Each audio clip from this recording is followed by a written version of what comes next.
समय पहले एक छोटे से गांव में हरिया नाम का एक गरीब किसान रहता था। वह अपनी पत्नी गौरी के साथ एक छोटे से मिट्टी के घर में रहता था। हरिया बहुत मेहनती था। वह रोज सुबह सूरज निकलने से पहले खेतों में पहुंच जाता और देर शाम तक काम करता रहता। लेकिन पिछले कई महीनों से उसकी किस्मत उसका साथ नहीं दे रही थी। कभी सूखा पड़ जाता, कभी फसल खराब हो जाती। मेहनत बहुत होती, लेकिन घर में अनाज कम होता जा रहा था। एक शाम हरिया उदास होकर घर लौटा। उसकी पत्नी गौरी ने देखा कि वह बहुत परेशान है। गौरी बोली, क्या बात है जी, आज फिर आप बहुत उदास लग रहे हैं। हरिया बोला, गौरी, मैं दिन रात मेहनत करता हूँ, लेकिन हमारी हालत सुधरने का नाम नहीं ले रही। समझ नहीं आता कि कब हमारे अच्छे दिन आएंगे। गौरी मुस्कुराकर बोली, हिम्मत मत हारिए, भगवान देर से सही लेकिन मेहनत का फल जरूर देता है। गौरी की बात सुनकर हरिया को थोड़ी हिम्मत मिली, लेकिन उसके मन की चिंता पूरी तरह दूर नहीं हुई। उस रात तेज हवा चल रही थी। हरिया को देर तक नींद नहीं आई।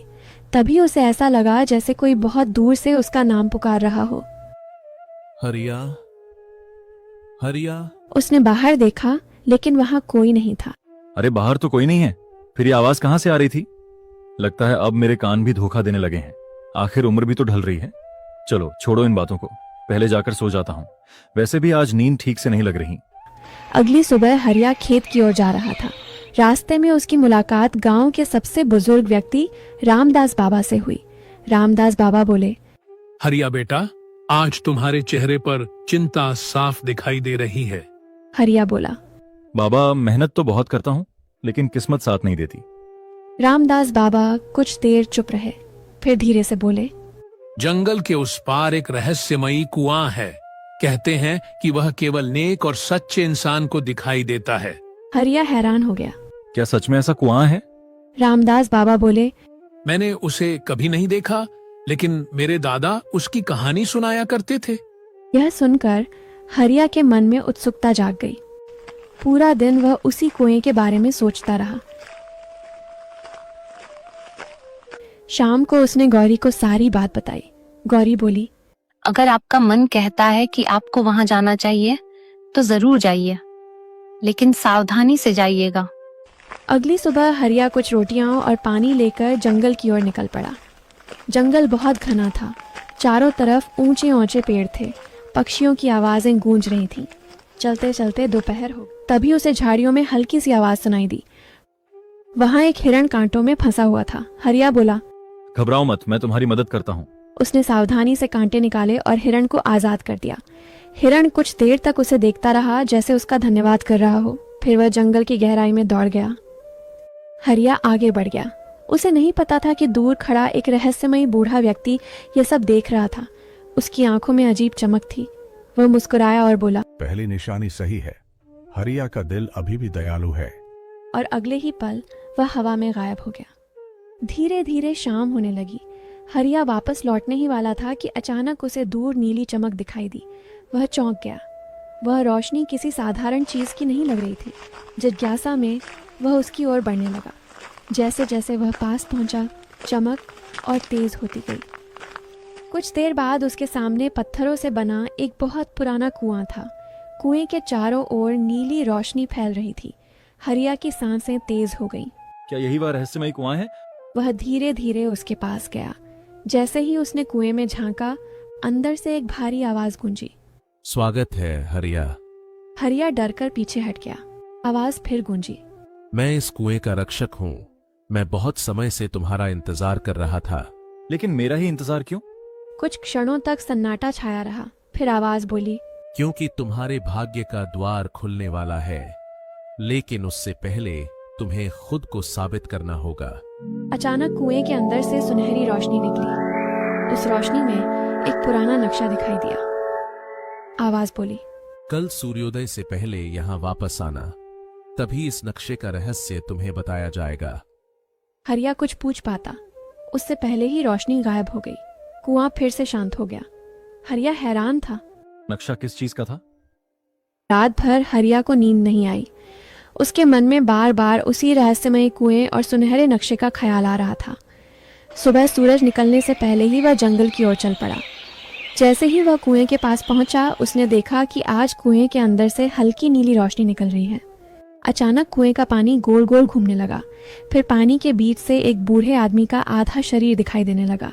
उसकी लंबी सफेद दाढ़ी थी और आंखें चमक रही थीं। हरिया डर गया। आप कौन हैं? कल मैंने सिर्फ आपकी आवाज सुनी थी, लेकिन आज आप सामने दिखाई दे रहे हैं। क्या आप इंसान हैं या कोई जादुई शक्ति? बूढ़ा मुस्कुराया। कुएं का रक्षक बोला, डरो मत हरिया, मैं इस रहस्यमयी कुएं का रक्षक हूँ। सैकड़ों वर्षों से मैं इस खजाने और इसके रहस्यों की रक्षा कर रहा हूँ। हरिया ध्यान से सुनने लगा। हरिया बोला, अगर आप सचमुच मेरी मदद करना चाहते हैं तो मुझे बताइए कि उस नक्शे में क्या छिपा है और मुझे क्यों चुना गया है। हरिया, इस जंगल के नीचे एक प्राचीन खजाना छिपा है, लेकिन उसे पाने के लिए सिर्फ बहादुरी नहीं बल्कि सच्चा दिल भी चाहिए। हरिया बोला। क्या ये सच था? क्या जंगल में सचमुच इतना बड़ा खजाना छिपा हुआ है? रक्षक बोला, हाँ हरिया, वह खजाना वास्तविक है, लेकिन उसे पाने वाला व्यक्ति आज तक कोई नहीं बन सका। बहुत लोग आए, लेकिन अपने लालच के कारण असफल हो गए। अगर इतना बड़ा खजाना है तो फिर आप उसे किसी को क्यों नहीं दे देते? इतने वर्षों से उसकी रक्षा क्यों कर रहे हैं? क्योंकि यह खजाना केवल धन नहीं है, इसके साथ एक प्राचीन रहस्य भी जुड़ा हुआ है। अगर यह गलत हाथों में चला जाए तो पूरे इलाके पर मुसीबत आ सकती है। हरिया अब और भी उत्सुक हो गया। हरिया बोला, तो फिर मुझे क्या करना होगा? अभी तुम्हें खजाने तक नहीं जाना है। पहले तुम्हें यह साबित करना होगा कि तुम दूसरों से अलग हो। तुम्हारी यात्रा आज से शुरू होगी। जंगल के उत्तर में वह मंदिर है। वर्षों से वहां कोई नहीं गया। तुम्हें वहां पहुंचना होगा। वहीं तुम्हारी पहली असली परीक्षा शुरू होगी। हरिया ने सिर हिलाया। हरिया बोला, मैं कोशिश करूंगा, चाहे रास्ता कितना भी कठिन क्यों ना हो, मैं पीछे नहीं हटूंगा। रक्षक की आंखों में संतोष दिखाई दिया। रक्षक बोला, याद रखना हरिया, रास्ते में जो दिखाई दे उस पर तुरंत विश्वास मत करना। इस जंगल में हर चीज वैसी नहीं है जैसी दिखती है। इतना कहते ही बूढ़े का शरीर धीरे धीरे पानी में समाने लगा। नीली रोशनी कम होने लगी। कुछ ही क्षणों में कुआं फिर पहले जैसा शांत हो गया। हरिया कुछ देर तक वहीं खड़ा रहा। उसके मन में डर भी था और उत्साह भी। अब उसे जंगल के उत्तर में स्थित उस रहस्यमयी मंदिर तक पहुंचना था।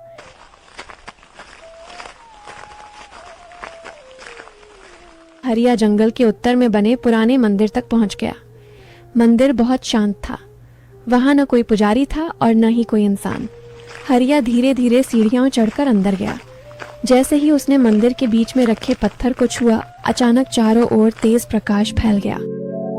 हरिया अपनी आंखें बंद कर लिया।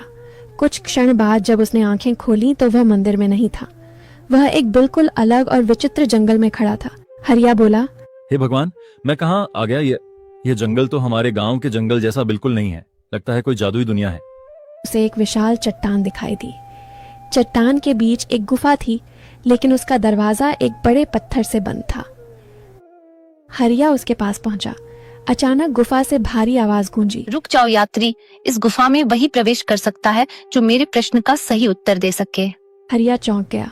हरिया बोला, कौन बोल रहा है? सामने आओ। मैं इस गुफा की आत्मा हूँ। मेरा प्रश्न सुनो। ऐसी कौन सी चीज है जो जितनी बांटी जाए उतनी ही बढ़ती जाती है? हरिया कुछ देर सोचने लगा।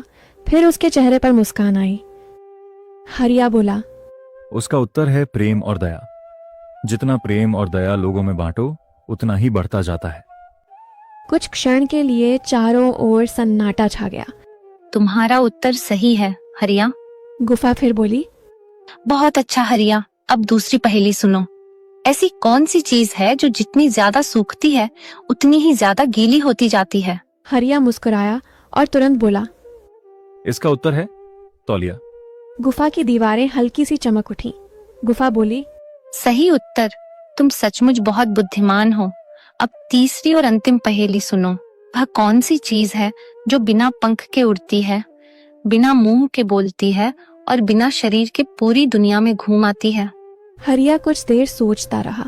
उसने अपने सिर पर हाथ रखा और गहरी सोच में डूब गया। फिर अचानक उसके चेहरे पर मुस्कान आ गई। हरिया बोला, हाँ, इसका उत्तर है हवा। गुफा कुछ क्षण शांत रही, फिर जोरदार गड़गड़ाहट के साथ बोली, बिल्कुल सही हरिया, तुमने मेरी तीनों पहेलियों का उत्तर दे दिया है। बहुत अच्छा हरिया, अब दूसरी पहेली सुनो। ऐसी कौन सी चीज है जो जितनी ज्यादा सूखती है उतनी ही ज्यादा गीली होती जाती है? हरिया मुस्कुराया और तुरंत बोला। इसका उत्तर है तौलिया। गुफा की दीवारें हल्की सी चमक उठी। गुफा बोली, सही उत्तर। तुम सचमुच बहुत बुद्धिमान हो। अब तीसरी और अंतिम पहेली सुनो। वह कौन सी चीज है जो बिना पंख के उड़ती है, बिना मुंह के बोलती है और बिना शरीर के पूरी दुनिया में घूम आती है? हरिया कुछ देर सोचता रहा। उसने अपने सिर पर हाथ रखा और गहरी सोच में डूब गया। फिर अचानक उसके चेहरे पर मुस्कान आ गई। हरिया बोला, हाँ, इसका उत्तर है हवा। गुफा कुछ क्षण शांत रही, फिर जोरदार गड़गड़ाहट के साथ बोली, बिल्कुल सही हरिया, तुमने मेरी तीनों पहेलियों का उत्तर दे दिया है। अब तुम्हारे लिए गुफा का द्वार खुलने वाला है। लेकिन याद रखो, जब तुम अपना कार्य पूरा कर लो और वापस अपने घर जाना चाहो, तब यह मंत्र पढ़ना, AUM मार्गदर्शकाय नमः, AUM गृह प्रवेशाय नमः, मम पथम प्रदर्शय स्वाहा। यह मंत्र तुम्हें वहां पहुंचा देगा जहां तुम्हारा हरिया ने मंत्र याद कर लिया। फिर वह गुफा के अंदर चला गया। अचानक उसके सामने एक विशाल भूमिगत कक्ष आ गया। चारों ओर सोने के सिक्के, हीरे, मोती और बहुमूल्य रत्न चमक रहे थे। हरिया बोला, इतना सारा सोना मैंने अपनी पूरी जिंदगी में इतना धन कभी नहीं देखा। कुछ सोना, हीरे और रत्न एक बड़े थैले में भर लिए। फिर उसने वापस लौटने का फैसला किया। अब उसे मंत्र याद आया। हरिया बोला, AUM मार्गदर्शकाय नमः, AUM गृह प्रवेशाय नमः, मम पथम प्रदर्शय स्वाहा। मंत्र पूरा होते ही उसके चारों ओर सुनहरी रोशनी फैल गई। हवा तेज चलने लगी। अगले ही हरिया अपने घर खड़ा था। अंदर का दृश्य देखकर उसकी आंखें खुली रह गईं। घर का पहला कमरा सोने के सिक्कों, हीरों और रत्नों से भरा हुआ था। हरिया बोला, हे भगवान, ये सब मेरे घर में कैसे आ गया? उसी समय वह दूसरे कमरे की ओर भागा जहां उसकी पत्नी गौरी थी। गौरी उसे देखकर खुश हो गई। गौरी बोली, आप कहाँ चले गए थे? मैं बहुत चिंतित थी। हरिया बैठ गया और पूरी कहानी सुनाने लगा। हरिया बोला, गौरी, जो मैं बताने जा रहा हूँ उस पर विश्वास करना कठिन होगा। मैं एक जादुई मंदिर, विचित्र जंगल और बोलने वाली गुफा तक पहुंचा था। गौरी ध्यान से सुनती रही। गौरी बोली, यह सब किसी सपने जैसा लग रहा है, लेकिन अगर ये सच है तो भगवान ने हम पर बड़ी कृपा की है। हरिया ने मुस्कुराकर सिर हिलाया, लेकिन उन्हें यह नहीं पता था कि उसी समय दूर जंगल में रहस्यमयी कुएं का रक्षक उन्हें देख रहा था और उसके चेहरे पर एक रहस्य। एक दिन चौपाल पर गांव वाले आपस में बातें कर रहे थे। भाई, मुझे तो कुछ समझ नहीं आ रहा। पिछले साल तक हरिया के घर में खाने के लाले पड़े थे, लेकिन अब उसके खेत की फसल पूरे गांव में सबसे अच्छी दिख रही है। मुझे भी यही बात अजीब लग रही है। हरिया पहले जैसा ही मेहनत करता है, लेकिन उसकी किस्मत अचानक कैसे बदल गई? जरूर कोई राज छिपा हुआ है। उनकी बातें वहीं से गांव के मुखिया भैरव सिंह तक पहुंच गई। भैरव सिंह बहुत चालाक और लालची आदमी था। उसे दूसरों की तरक्की बिल्कुल पसंद नहीं थी। उसने अपने सबसे भरोसेमंद आदमी कालू को बुलाया। मुखिया भैरव सिंह, कालू, आज से हरिया पर नजर रखो। वह कहाँ जाता है, किससे मिलता है और रात में क्या करता है। मुझे एक एक बात पता चलनी चाहिए। बिना सबूत के वापस मत आना। मुखिया जी, आप चिंता मत कीजिए। आज रात से उसकी परछाई भी मुझसे नहीं बच पाएगी। रात हो गई। गांव में सन्नाटा छा गया। हरिया और उसकी पत्नी गौरी अपने छोटे से घर में बैठे थे। मिट्टी का दिया जल रहा था। उन्हें बिल्कुल पता नहीं था कि घर के बाहर अंधेरे में कालू छिपकर उनकी बातें सुन रहा है। घर के अंदर गौरी, सुनिए जी, कई दिनों से देख रही हूँ कि आप किसी गहरी सोच में रहते हैं। रात को भी ठीक से सोते नहीं। अगर मन में कोई चिंता है तो मुझसे मत छिपाइए। हरिया ने धीरे से गौरी की ओर देखा। हरिया, गौरी, अभी मैं सब कुछ नहीं बता सकता, लेकिन इतना वादा करता हूं कि जो कुछ कर रहा हूं वह हमारे परिवार और पूरे गांव की भलाई के लिए है। मुझे आप पर पूरा भरोसा है। चाहे कितनी भी मुश्किल आए, मैं हमेशा आपके साथ खड़ी रहूंगी। लेकिन अपना ध्यान रखिएगा। मुझे बस आपकी सलामती चाहिए। तुम्हारा यही भरोसा मुझे हर डर से लड़ने की ताकत देता है। अभी समय नहीं आया है, लेकिन जिस दिन सच सामने आएगा उस दिन हमारी जिंदगी हमेशा के लिए बदल जाएगी। घर के बाहर खड़ा कालू सारी बातें सुन रहा था। वह सोचने लगा, बात सच है। हरिया कोई बड़ा राज छिपा रहा है। उसने अपनी पत्नी को भी पूरी बात नहीं बताई। यह खबर सुनकर मुखिया जी बहुत खुश होंगे। कालू बिना कोई आवाज किए वहां से चला गया। उधर घर के अंदर गौरी ने दिया बुझाया। दोनों सोने की तैयारी करने लगे, लेकिन हरिया की आंखों में नींद नहीं थी। वह छत की ओर देख रहा था। उसे बार बार वही रहस्यमयी बातें याद आ रही थीं जो उसकी यात्रा से जुड़ी थीं। उसे बिल्कुल अंदाजा नहीं था कि उसके घर के बाहर से कोई उसकी बातें सुनकर जा चुका है। और उसी रात कालू तेज कदमों से मुखिया भैरव सिंह के घर की ओर बढ़ रहा था। उसके चेहरे पर एक रहस्यमयी मुस्कान थी। सुबह होते ही कालू तेजी से मुखिया भैरव सिंह के घर पहुंचा। मुखिया पहले से ही उसका इंतजार कर रहा था। मुखिया भैरव सिंह, कालू, पूरी बात बता। रात को हरिया के घर क्या हुआ? क्या उसने कोई राज खोला? मुखिया जी, मैंने सारी बातें सुनी। हरिया किसी बड़े रहस्य के चक्कर में है। उसने अपनी पत्नी से कहा कि अभी समय नहीं आया है और जल्द ही उनकी का जिंदगी बदलने वाली है। मुझे पूरा यकीन है कि वह कुछ बहुत कीमती चीज छिपा रहा है। भैरव सिंह कुछ देर सोचता रहा, फिर उसके चेहरे पर लालच भरी मुस्कान आ गई। मुखिया भैरव सिंह, अगर ऐसा है तो अब मुझे खुद सच्चाई पता करनी होगी। आज रात मैं खुद उसके घर जाऊंगा। उधर हरिया सुबह सुबह अपने खेत में पहुंच गया। इस बार उसने खेत में नई सब्जियों के बीज बोने शुरू किए। बैंगन, लौकी, भिंडी, टमाटर और मिर्च के बीज वह बड़े ध्यान से मिट्टी में डाल रहा था। अगर मेहनत सच्ची हो तो मिट्टी भी खाली हाथ नहीं लौटाती। उम्मीद है इस बार हमारी मेहनत रंग लाएगी। पूरा दिन मेहनत करने के बाद वह शाम को घर लौटने लगा। रास्ते में गांव के कुछ लोग उसे देखकर बातें करने लगे। देखो देखो, हरिया अब कितना खुश रहने लगा है। पहले हमेशा परेशान रहता था। लगता है किस्मत सच में बदल गई है।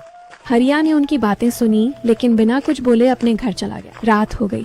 पूरा गांव सो चुका था। इसी बीच मुखिया भैरव सिंह चुपचाप हरिया के घर के पीछे पहुंचा।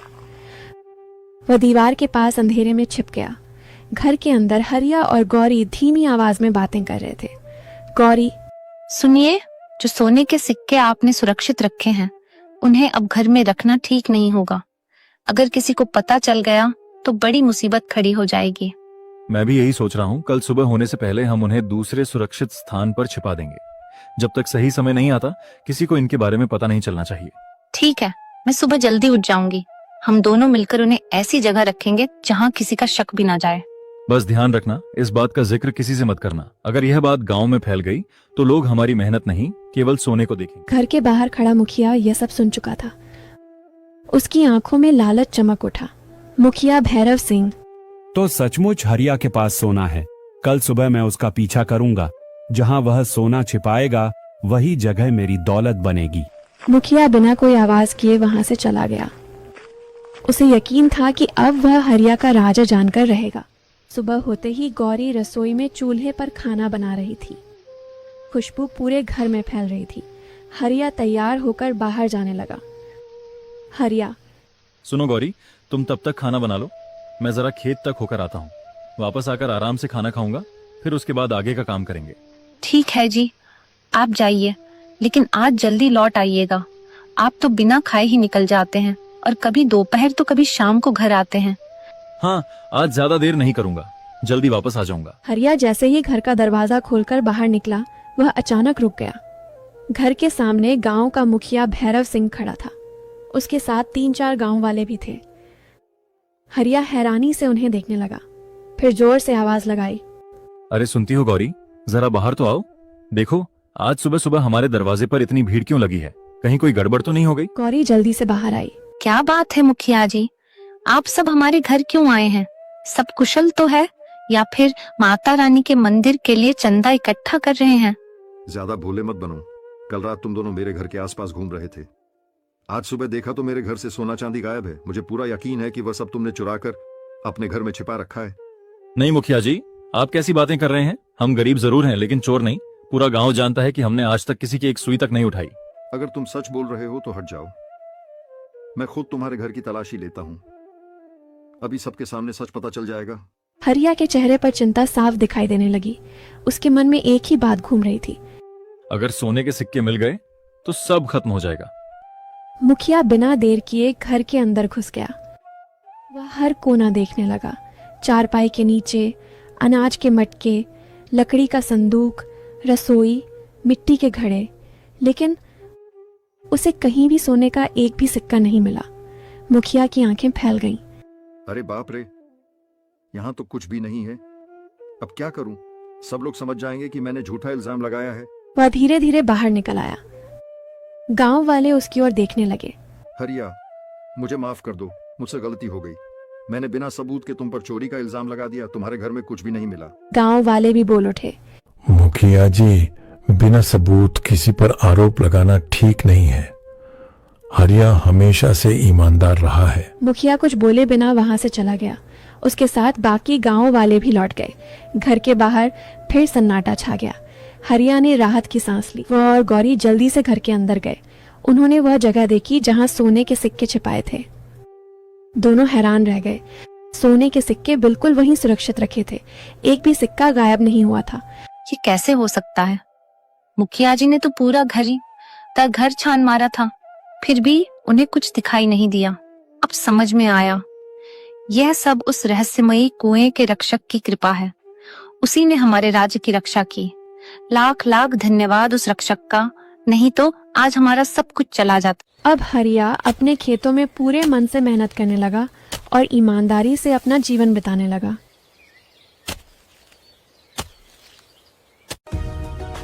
ऐसी वीडियो देखने के लिए मेरे वीडियो को लाइक करें, चैनल सब्सक्राइब करें और कमेंट करें और शेयर करना ना भूलें।